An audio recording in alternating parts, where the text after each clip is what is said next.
Here we go. Good afternoon, good evening. My name is Paul Rudensky. I'm the Senior Director for Education here at the Museum of Jewish Heritage, a living memorial to the Holocaust. I'm pleased to welcome all of you this afternoon.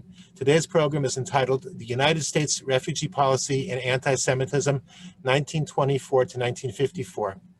An important part of the history of the Holocaust is the fact that those Jews who wanted to leave Europe before the outbreak of the war had very few options as to where to go.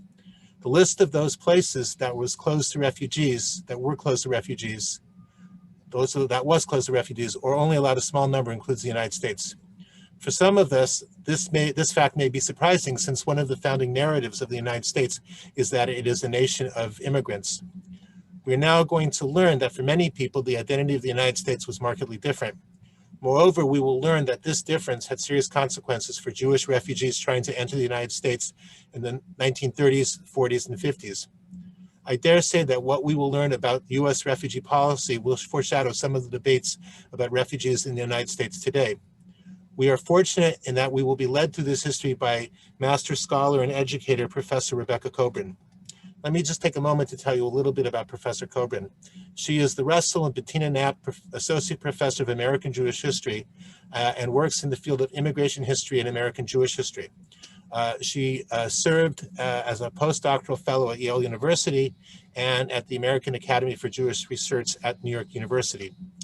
Her areas of specialty include American Jewish history, American history, international history, and Jewish economic history. Her research, teaching, and publications engage in the fields of international history, urban history, Jewish history, American religion, and diaspora studies. She has spoken a number of times here at the museum, and we are delighted that she is joining us this evening. I'd like to put in a quick plug for our upcoming programs. On January 19th, we will have Following the Evidence to Babin Yar with Dr. Martin Dean, which is about the attempts to understand what happened to Babi Yar during the Holocaust and afterwards. On February 7th, 21st, and 28th, Bonnie Gurovich will be presenting a series called Jewish Women in the Holocaust. So we're looking forward to that program as well.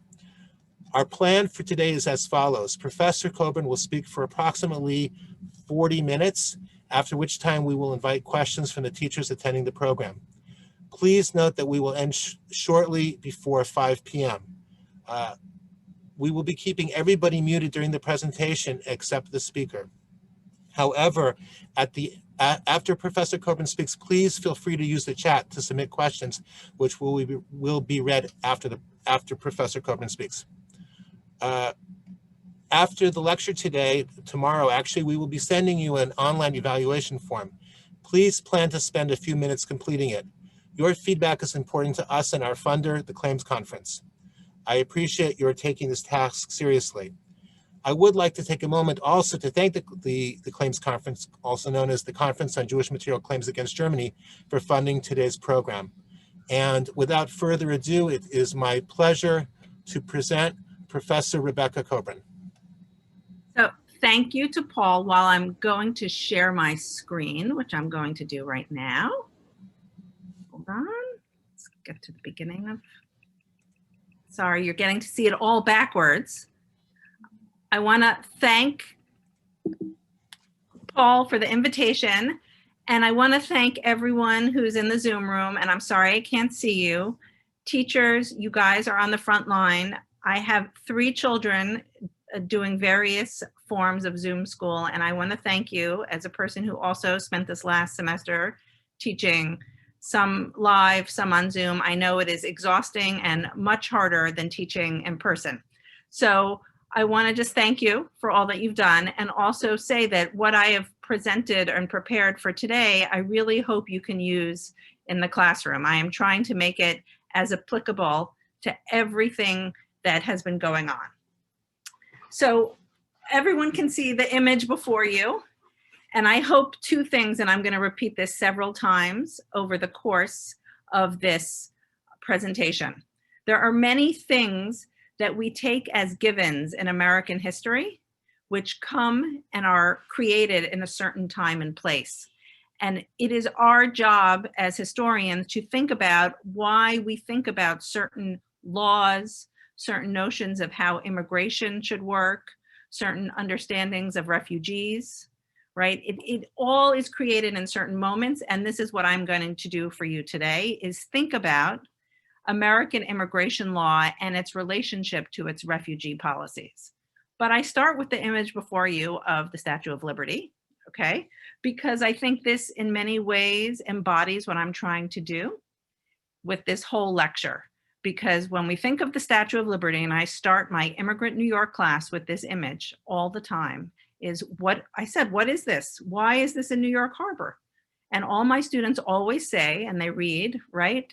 The last lines, keep ancient lands, your storied pomp, cries she with silent lips.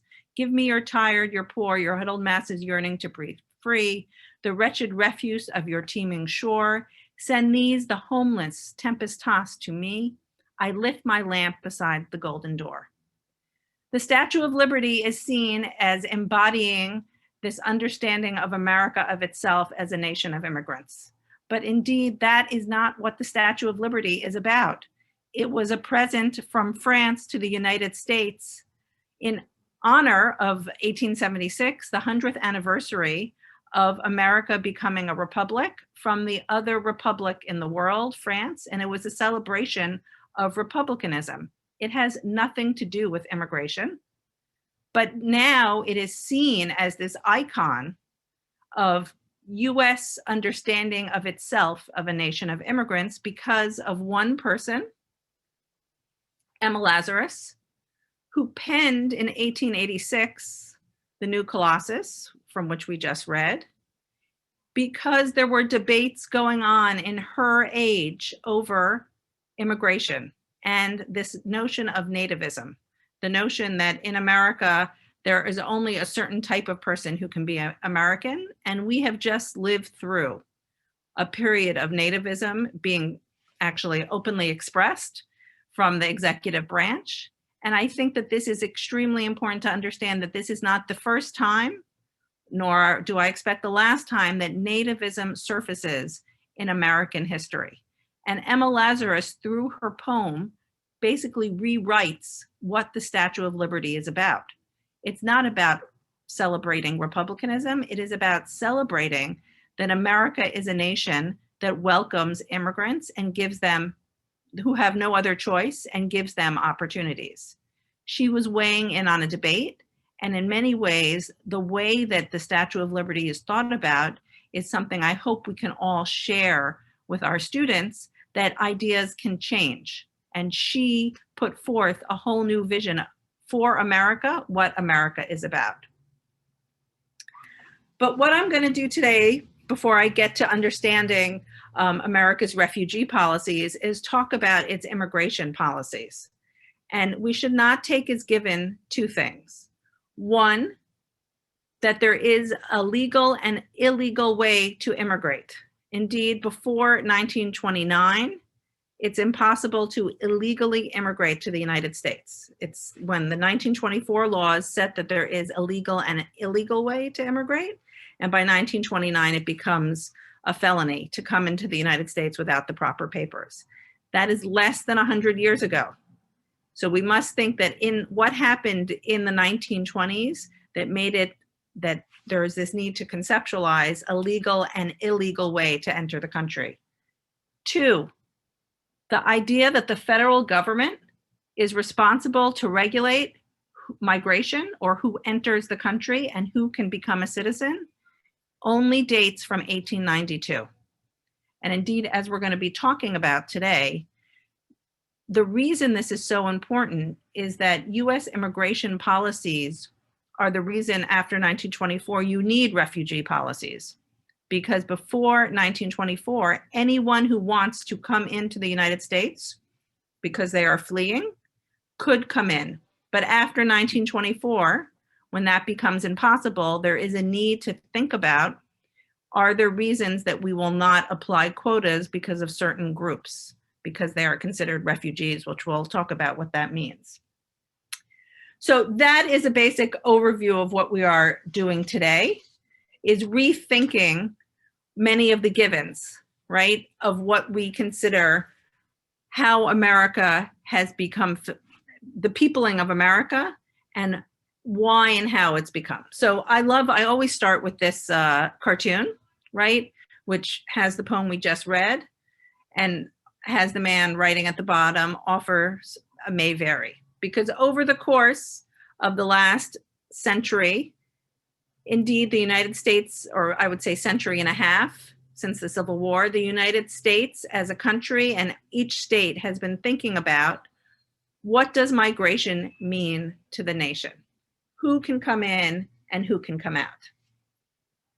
And indeed, there has never been a time that nativism was not present in the United States. It just is articulated more openly and in different ways in different periods.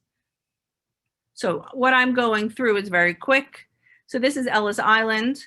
Ellis Island is seen as the place, right? 12 million European immigrants are processed through this place. But I would like you to all think of this as this is the monument to the federal takeover of immigration. Before Ellis Island opens in 1892, states controlled who entered and exited their states, controlled how they entered, who they would allow in and who they would not allow in.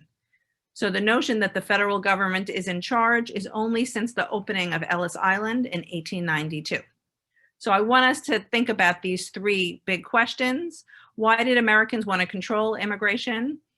When did they turn to the federal government to do so? What strategies did the government use to control immigration? And who felt the repercussions of this control? So what I want to basically review, and this is very quickly, in a course I teach, this takes 2 weeks, what I'm going to do right now on this one slide. So if you have questions, please ask. Nativism. It's been always present in the United States. In the early 19th century, it is anti-Catholic. Catholics are seen as being foreign. It's mostly anti-Irish immigration. And the reason Catholics, and I have a cartoon that will show it in a minute, is they are seen as being loyal to the Pope. And anyone who is loyal to the Pope over the Republic is questioning.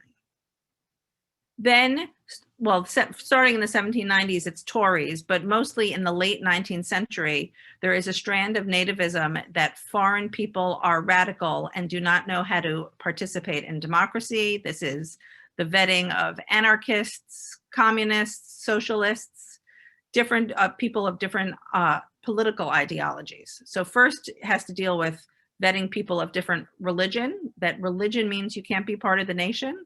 The next, anti-radicalism, is your political beliefs means you can't be part of the nation. The third type is racial nativism, and I will spend a lot of time on this because I'm focusing on anti-Semitism. But indeed, the first group to be excluded from the United States are not Jews, but Chinese. And the Chinese Exclusion Act, in many ways, and I will talk about it, how it informs the Jewish community of thinking about their future in America is crucial. But that's one. The racial nativism is that certain races do not belong in the United States. And the final is the just general anti-immigrant, meaning notion that people who are, and we've seen it a lot over the last 4 years, people who are seen from different parts of the world, sometimes based on what they look like, are seen as being not able to become American. And I want to just say that nativism has two prongs, and we'll talk about it. One is not America thinking about who it doesn't want to allow in. That's one. And the second prong is not giving groups access to citizenship. Okay, so from the beginning, and we don't talk about this, is slaves, right, are in and central to the United States and its economy, but they are not giving access to citizenship. So this is a picture of Castle Garden. Castle Garden is actually the place you buy your tickets when you are going on the boat to Ellis Island and the Statue of Liberty. So this is an image of it from 1870. Castle Garden was the place that when a ship came with people coming to the United States, this is where they would disembark. And New York State controlled who entered New York Harbor. It wasn't federal controlled in 1870. And as you can see, as in the portico right here, entrance for immigrants only, people emigrating. And next to it, it says labor exchange. The language there is German, because most immigrants coming in the 1870s are German. But what is really important to think about, right, is immigrants are coming in and labor exchange, they are coming in for jobs, right? Immigration and labor are tightly linked in 1870. This is the period in which states are controlling Massachusetts starting in the 1850s, would control how many Irish would come in. And in essence, they are the model for deportation comes from Massachusetts that sends one boat that had come with a lot of paupers from Ireland. It actually sends it back to Ireland. So this notion of controlling that you don't want to have poor from other countries coming in, Massachusetts decides to send back. It is not a federal program. It is done on the state level. This is an image of why the Irish, as I said, were seen as problematic. This is an image of a cartoon from Harper's Weekly in which, so the alligators are, and they have crosses on them, they are representing Catholics. And as you can see, the man up front is protecting the children. And it is seen, and the building in the background is the Vatican, of trying to protect the youth of the United States from the invasion of Catholics, that it was feared that they would take over the education system. And indeed that Catholic values that put, right, loyalty to the Pope over everything else was problematic and made them ineligible to be American. And I just state this, it is your religious beliefs or belief in the power and authority of the Pope, which makes you seen as inadmissible to the United States. This is another example. So this is of the Chinese Exclusion Act, which is passed in 1882. And I want to just say that this is extremely important for the history of anti-Semitism, but xenophobia in general, because the Chinese are the only national group ever excluded explicitly from the United States. The 1882 Chinese Exclusion Act reads, no Chinese person may enter the United States unless they are a merchant, student, teacher, diplomat, or tourist. But any person of Chinese descent is prohibited from becoming a naturalized citizen.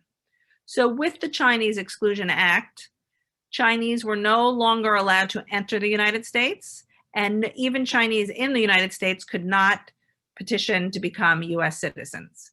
The root for the Chinese Exclusion Act is in a state interest. California had, beginning right after the Civil War, had massive immigration from China of workers into California to help, A, because of the gold rush, and B, to help build the railroad. What happened is, by the 1880, when work dried up and the railroad was finished, at least 50% of the state's laborers were unemployed, and it was seen as Chinese were flooding the market. They become known as the Yellow Peril because of their economic threat that they would work for less than other workers. And then begins the movement to bar and exclude Chinese from the United States in order to protect, and I say that, protect those workers in the United States who are not Chinese from becoming unemployed.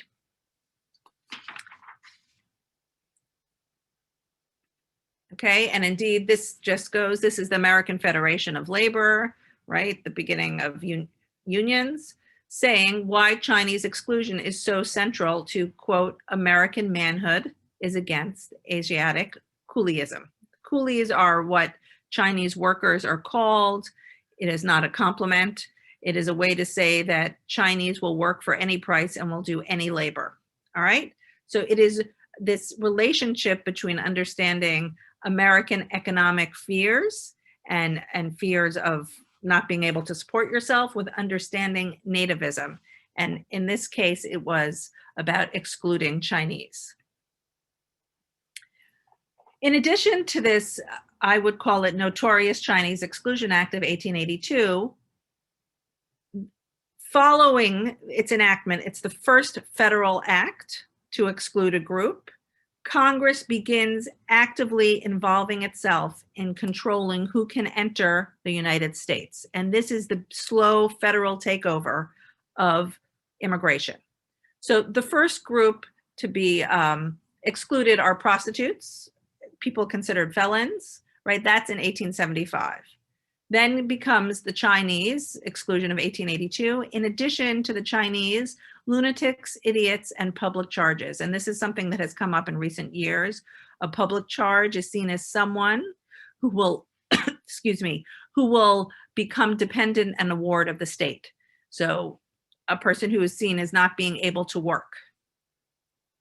Then in 1892, when Ellis Island is established and the federal takeover of who can enter and exit US ports, there is legislation to exclude insane persons, paupers, people with loathsome or dangerous diseases, felons of moral turpitude, polygamists, and contract laborers. A contract laborer is anyone who had their passage paid for by someone who said you were going to come to work for me. So what I'm trying to say, and I'm going to go through more laws, is for us to think that the United States is totally open for anyone to come, but slowly over the course of the late 19th and early 20th century, there are more and more prohibitions over who can enter. The first group openly named are Chinese, but we will see how anti-Semitism figures in as we move forward. Then in 1903, we have the first time that people are excluded by their political beliefs. So Jews from Eastern Europe were renowned for their socialist tendencies and their radical political ideals. So indeed, this 1903 legislation is coded for understanding how Jews are seen politically by many in the American government. The 1903 legislation prohibits anarchists, persons with 2 or more attacks of insanity, and professional beggars. I always wanted to know the person who declared themselves a professional beggar on a document when entering a new country. But this is, the law tells us a lot about what people are concerned about. Then 1907, we have additional about illnesses, mental and physical defectiveness, and this notion of unaccompanied children, how children are not allowed to immigrate unless they are part of a family unit. It's very important because I know many people will speak about how their parents or grandparents came alone. They would have been attached to another family. So for example, their cousins are immigrating and they would go with their cousins. An unaccompanied child would not be allowed in. And then 1917, all of Asia is barred. So that's Asia and South Asia, right? Vagrants, alcoholics, illiterates, that's when the literacy test is begun. So I've gone through all these legislations for us just to be thinking about how America, the federal government, slowly between 1875 and 1917 is trying to further limit who can enter. And now I bring us to understandings of anti-Semitism. So I hope people can see my arrow, right? This man is Max Kohler.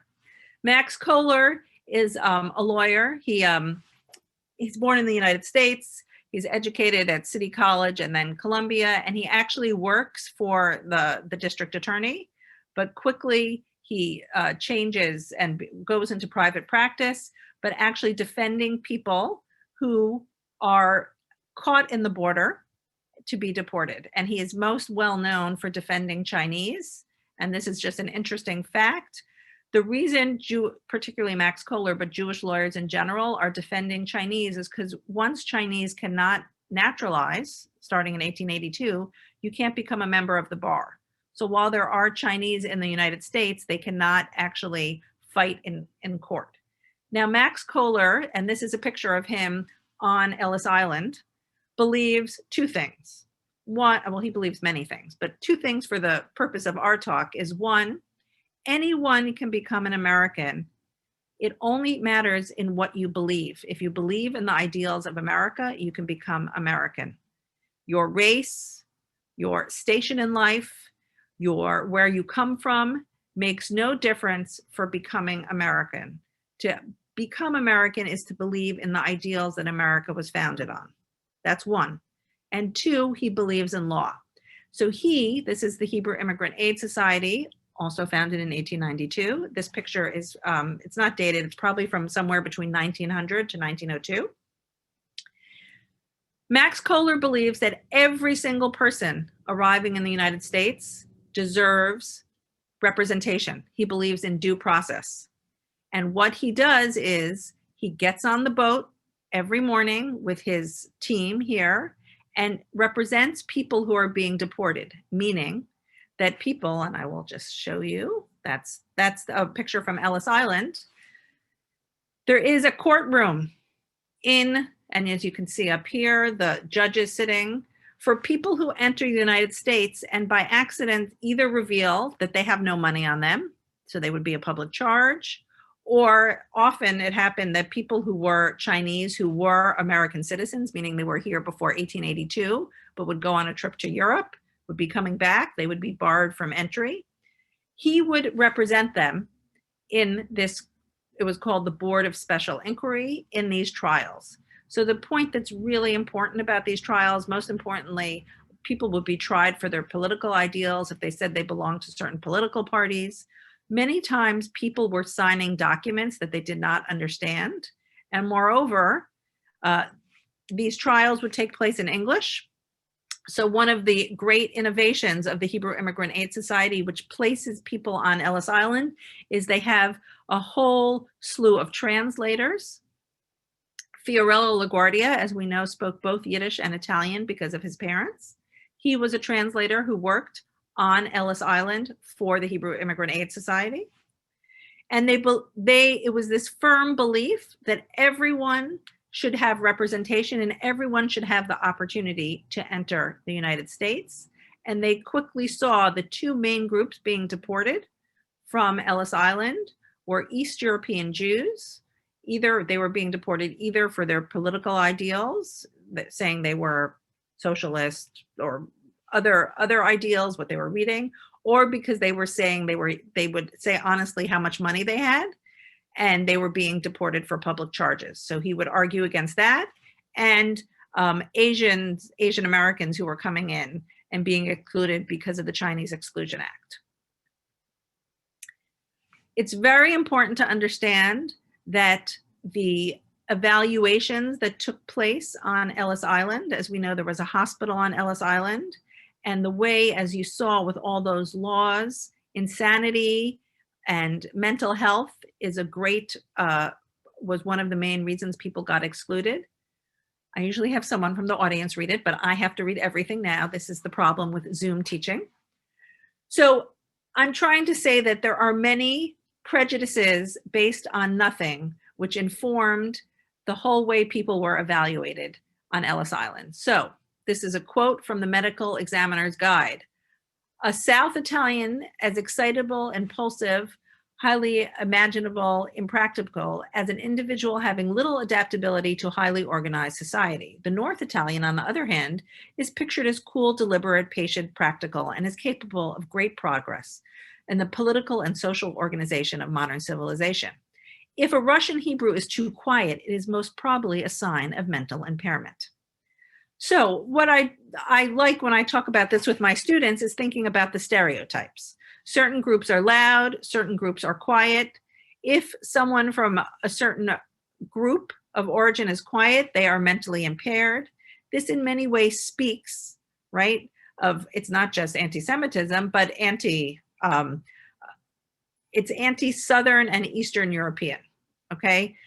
The notion that Catholics and East European Jews cannot fit in the United States, cannot fit into this highly organized society of what the United States was, is this exclusion ultimately leads to, and I'm sorry, I'm jumping ahead because I do want to have enough time for questions, to what is the most dramatic limiting of immigration to the United States, the Johnson-Reed Act. So the Johnson-Reed Act, which is first passed in 1921 and goes into full effect in 1924, argues that the United States and its character is being ruined by Southern and East European immigration. And that is a code for East European Jewish immigration, anti-Semitism, and anti-Catholicism, Italian immigration. So those two groups were seen as corrupting the United States. And what the Johnson-Reed, what it did was it took what the population was like from the 1890 census. This is the first, I realize the coloring of the years might make it hard. This is what proportion of the US population was from Northern and Western Europe, a little over 75%, and those from Southern and Eastern Europe. That was probably, it was around 23%. And it sets up, based on the 1890 census, a quota system for people from different regions based on what the population in the United States was like in 1890. This is devastating for East European Jews and for Italians. It basically keeps them, prohibits them from entering. The quota system was seen as veiled anti-Semitism. And indeed, Max Kohler, as I noted, is a lawyer. He testifies before Congress. He says this is an effort to do like what was done to Chinese exclusion to Jews and Italians, right? Without openly saying, right, anyone of the Jewish faith cannot go, but it is veiled by targeting certain regions. This is something your students can relate to because it's exactly what took place in the first year of the Trump administration, thinking about a region as a code for understanding excluding a certain group.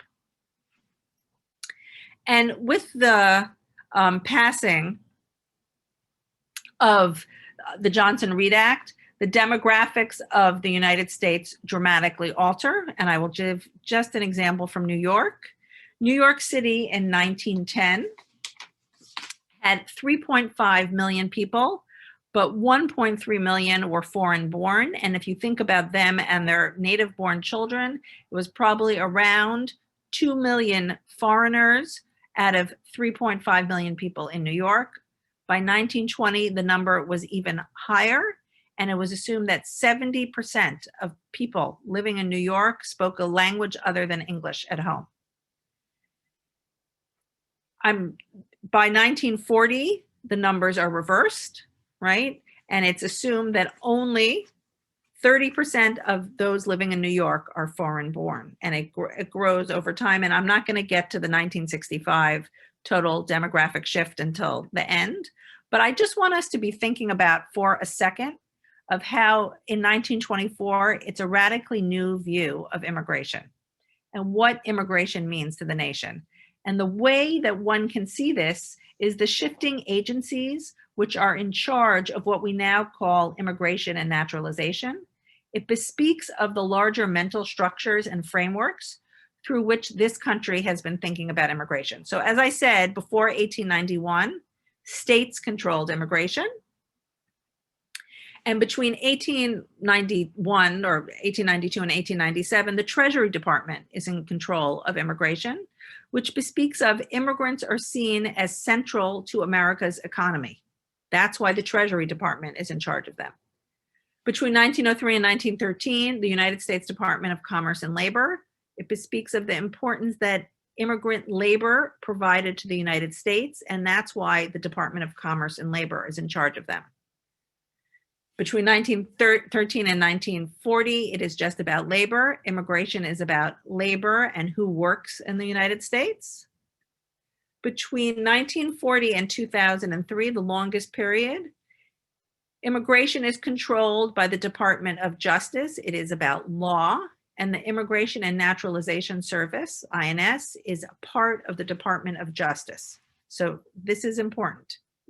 Immigrants go from being laborers central to our economy and regulating our economy to thinking about justice and immigration and naturalization to, from 2003, there's the Department of Homeland Security.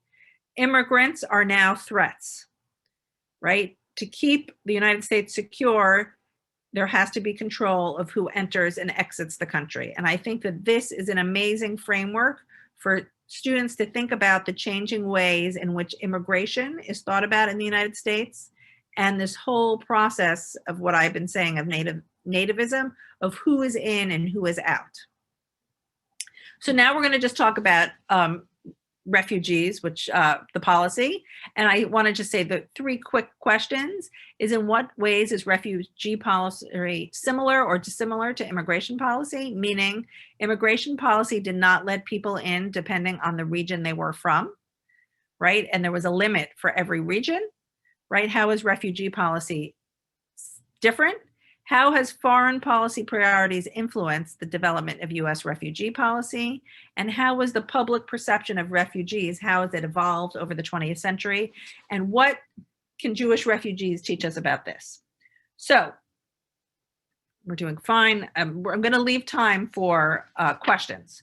So there was always exceptions to the quota. And I start with Albert Einstein, probably the most famous, right, exception. So he's in the United States in 1933 when Hitler seizes power, and he decides never to go back to Berlin, where his position in Berlin. And he is allowed in because he is considered, quote, an expert, right? And he gets a job right away at Princeton. But what's really important to understand is that he is part of how refugee policy develops, right? And FDR is actually quite reluctant to develop new immigration policies.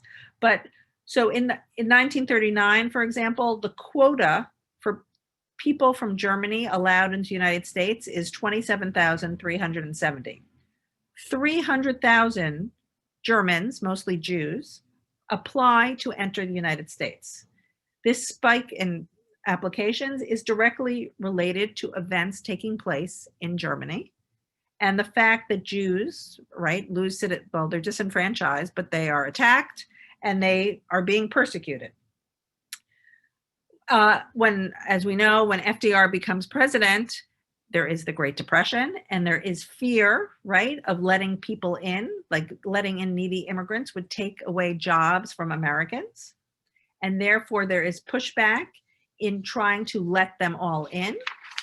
Francis Perkins, who is Roosevelt's Secretary of Labor, and as you remember, I showed you that the Department of Labor for a certain period controlled immigration, tries to say that we need new policies to allow in people who are being persecuted for religion or race into the United States in a way that reflects American values. FDR resists, but this is the beginning of understanding that political plight and the need to find refuge should be outside the quota system, that there should be a way for people to enter the United States outside the quota system. And I'm going to now just read that the top definition is about what a refugee is when the UN is founded, right, after World War II, but I'm just going to look at the bottom, the 1933. The High Commissioner for Refugees in the League of Nations recognizes that refugees have specific rights, and the most important of these was prohibition against refoulement, meaning no refugee could be forcibly returned to a country in which he or she had suffered and would be subject to persecution. So there is this movement throughout the whole international sphere of rethinking immigration and immigration restriction. Unfortunately, because of the Great Depression, it does not take hold and change policies. And the best example of that is the St. Louis, a boat that leaves in May 1939, Europe, Germany, bound for the United States, filled almost predominantly with Jews who all have applied for to enter the United States under the quota system. A lot of them, their number in the quota system, meaning once 1939 was filled, meaning that the 37,000 had already been filled, you could wait to the next year and then you would enter the next year. When their boat arrives, they were going to stay in Cuba until their numbers were called. When their boat arrives in Havana, because of changes in Cuban law, they're not allowed to land. Then they petition to the United States to enter, and they are not allowed to come in the United States. There's an excellent exhibit of this and a little film in the Museum of Jewish Heritage. But what's really important is of the 908 St. Louis passengers who returned to Europe, only 366, which is 59%, survive the Second World War. So I leave just with this, that I would say that anti-Semitism is the reason in which US immigration quotas are not bent at all for Jews from Germany and then from Eastern Europe seeking for a more secure and stable life. And I leave with an image of Isaac Bashevis Singer. Isaac Bashevis Singer is won the Nobel Prize in Literature in 1978. He is a Yiddish writer. And I'm going to just read from the citation of the Nobel Prize. His main book, called My Father's Court, is a sustained, melancholic sense of humor with clear-sightedness, free of illusion, recreates a world that is gone forever, destroyed by the most terrible of all scourges that have afflicted the Jews and other peoples in Poland. But this world comes to life in Singer's memories and writings in general, and he is awarded the Nobel Prize in Literature for this. So Isaac Bashevis Singer is actually an illegal immigrant. He arrives in New York in 1935 he has a brother who lives in the United States, but he does not have a visa. He is not fitting in the quota, and he stays under the radar. He does not see his son for 20 years. Okay, he stays under the radar in the United States. And indeed, he has a very famous story about how he never goes to Canada because he's scared to come back into the United States. But it is important for us to think about what would have happened if this Nobel Prize winning writer had lived in the present day, in which, right, there was no such thing as ICE. ICE is created in the last 15 years. He just lived under the radar, did not break the law. And because of that, he was able to write great works of literature recognized by the Nobel Prize Committee. And indeed, it makes us think about, right, this understanding of why people come to America and the notion that people are coming for better lives, both illegally and legally, and the relationship between them, he lives with his brother, right, are totally entwined. It is not like one whole group is coming illegally and one is coming legally. And indeed, he would have applied for refugee status if that was even an option, which it was not for him. But it makes us think about understanding refugee law, which it transforms. And I stop in 54 because 54 is a day because of the Hungarian Revolution that it changes. But I think I'm going to end with this. So even after everything that happened in World War II and all the destruction, excuse my phone that I did not turn off, in Congress, Walter McCarran in 1952 argues that we have to retain the quota system because, quote, I believe that this nation is the last hope of Western civilization. And if this oasis of the world should be overrun, perverted, contaminated, or destroyed, then the last flickering light of humanity will be extinguished. We have in the United States hardcore, indigestible blocks which have not become integrated into the American way of life, but which on the contrary are its deadly enemies.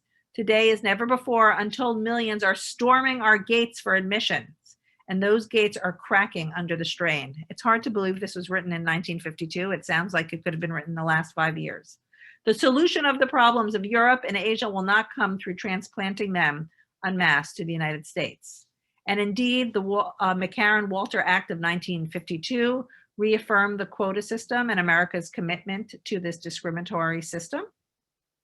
And it was not until Senator Herbert Lehman, who had a long history in liberal politics, pushed to have new immigration policies made, that he was able, that we have the 1965, the Hart-Zeller Act passes, in which it abolishes the system of natural origin quotas by equalizing immigration policies, and it totally, in many ways, has created a demographic revolution in the United States.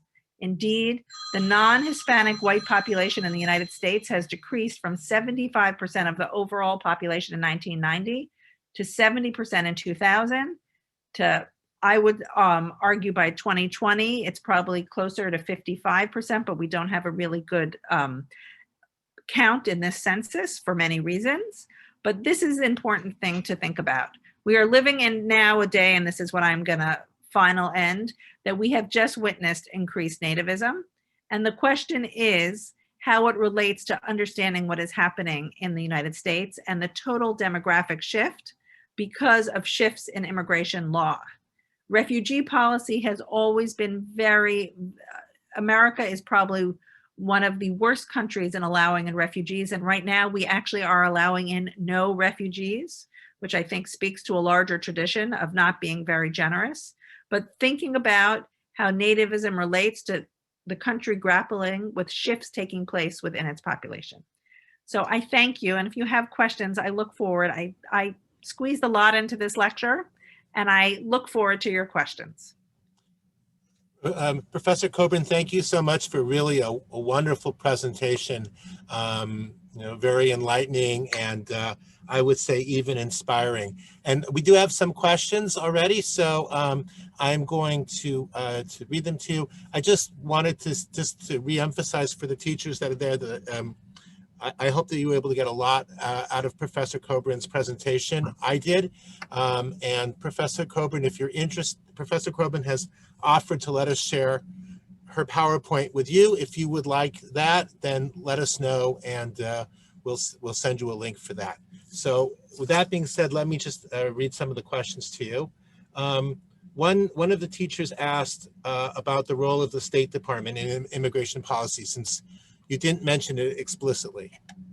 Okay, so I think it's important to always understand the relationship between foreign policy and immigration policy. Okay, so part of the reason why FDR did not want to allow German Jews in en masse is he did not want to irritate the German government at the time.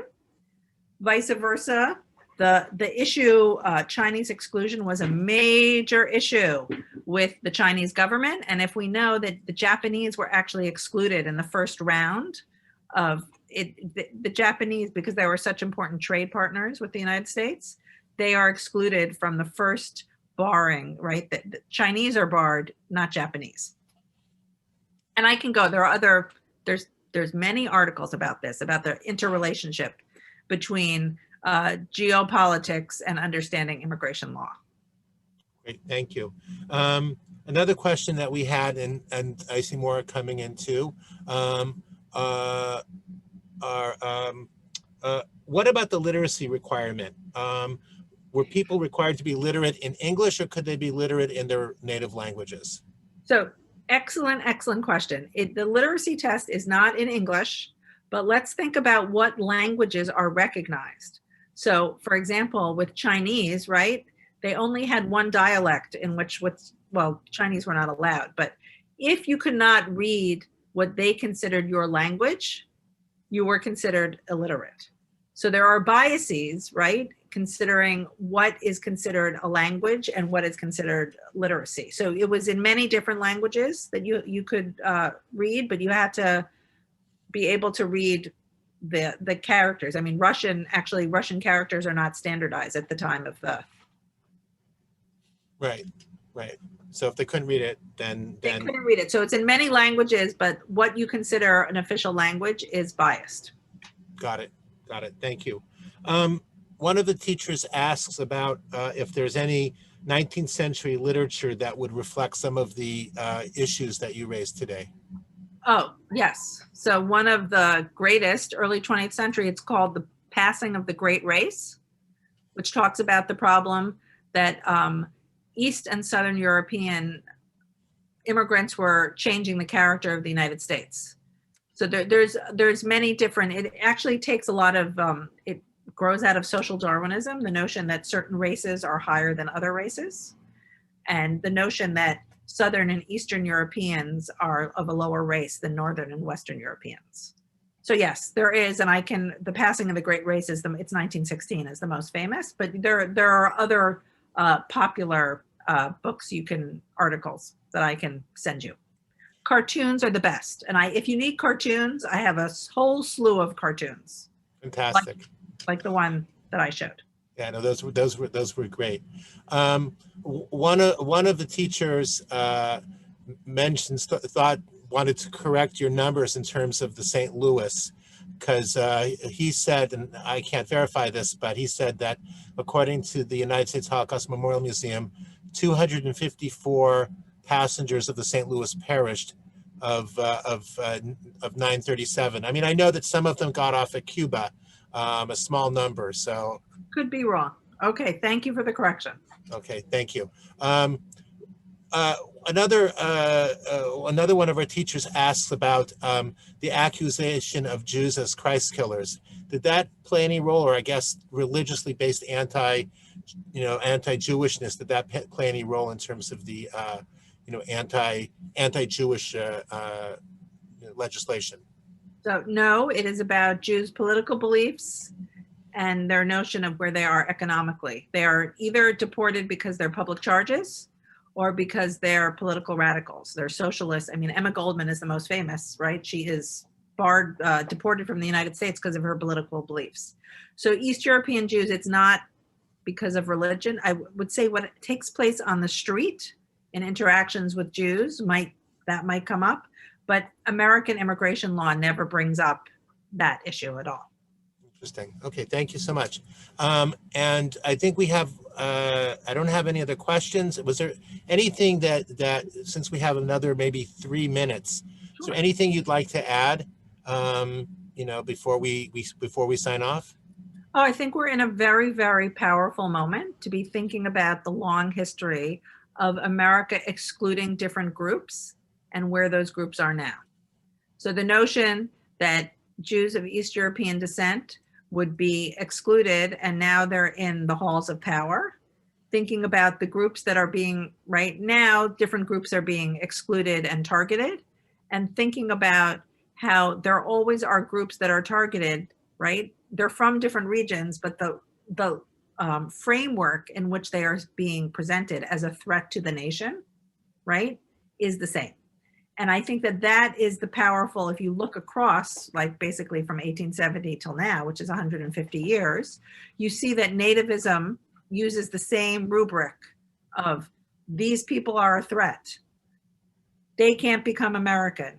They're unassimilatable, right? And then they are able to be assimilated, right? So thinking about what that says about America, how immigrants are lightning rods for larger questions taking place.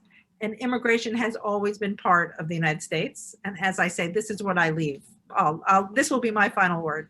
I teach a course on immigration. It's called Immigrant New York. But what I talk about is that if we think about immigration as something, people choose to do, I would say that primordial to human beings is eating, drinking, procreating, and migrating.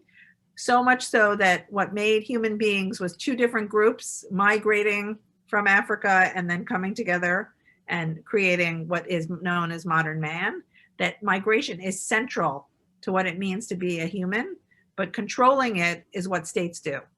And understanding who they let in and who can migrate and who can't is in many ways the defining question of the 20th and the 21st century. Professor Kobrin, thank you so much for really a wonderful lecture, very thought-provoking, and I see now a number of comments that are coming in, but we are out of time. Thank you, and I hope that you'll join us again shortly. Let me just thank all the participants and my colleagues, Joanna Aruda and Elizabeth Edelstein, who are here as well. And please stay tuned for our subsequent programs on January 19th and in February. And I want to wish everybody a good night, a happy Hanukkah, Merry Christmas, and be well, everybody. Happy snow day, hopefully, happy snow day. And thank you to all the teachers. Thank you. Take care. Bye-bye, everybody. Bye.